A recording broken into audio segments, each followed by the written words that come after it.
कोल्हापूर जिल्ह्यातील करवीर, पन्हाळा आणि गगनबावडा परिसरातील गरजू आणि होतकरू विद्यार्थ्यांसाठी वैद्यकीय शिक्षण उपलब्ध करून देणाऱ्या आनंदी फार्मसी कॉलेजला केंद्र सरकारकडून NASCचा B+ दर्जा मिळाला आहे।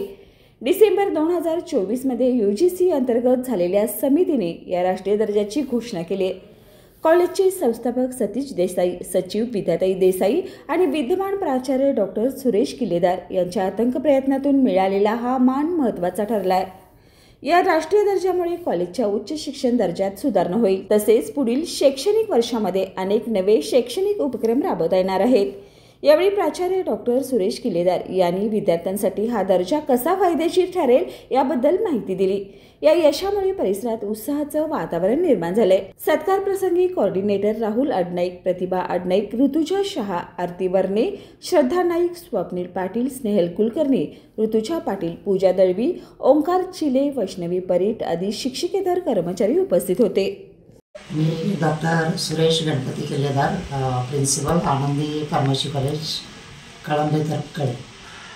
या आनंदी शिक्षण संकुलाची सुरुवात आमचे धडाडीचे चेअरमन प्राध्यापक सतीश देसाई सर आणि त्यांना मोलाची साथ देणाऱ्या आपले सेक्रेटरी डॉक्टर विद्या देसाई मॅडम यांच्या अथक परिश्रमातून या डोंगराळ भागामध्ये प्रोफेशनल कॉलेज चालवण्यासाठी त्यांची जी काही धडपड होती, आनंदी फार्मसी कॉलेजची सुरुवात 2017-18 या साली D.Pharm झाली।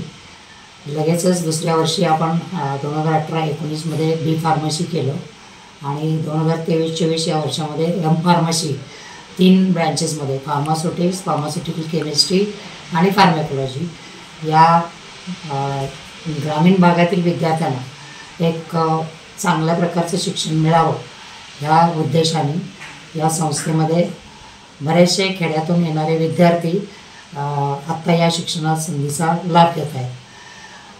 केवळ 7 वर्षामध्येच आनंदी फार्मसी कॉलेजनं NACचं B++ हे ॲक्रेडिटेशन आत्ता नुकतंच मिळवलेलं आहे। या NAC ॲक्रेडिटेशनसाठी संस्थेचे चेअरमन, सेक्रेटरी, त्याचबरोबर आपल्या इथले NACचे कोऑर्डिनेटर डॉक्टर राहुल अडनाईक सर, सर्व प्राध्यापक वर्ग, नॉन टीचिंग स्टाफ या सगळ्यांचीच अतिशय मोलाची साथ मिळाली। धन्यवाद।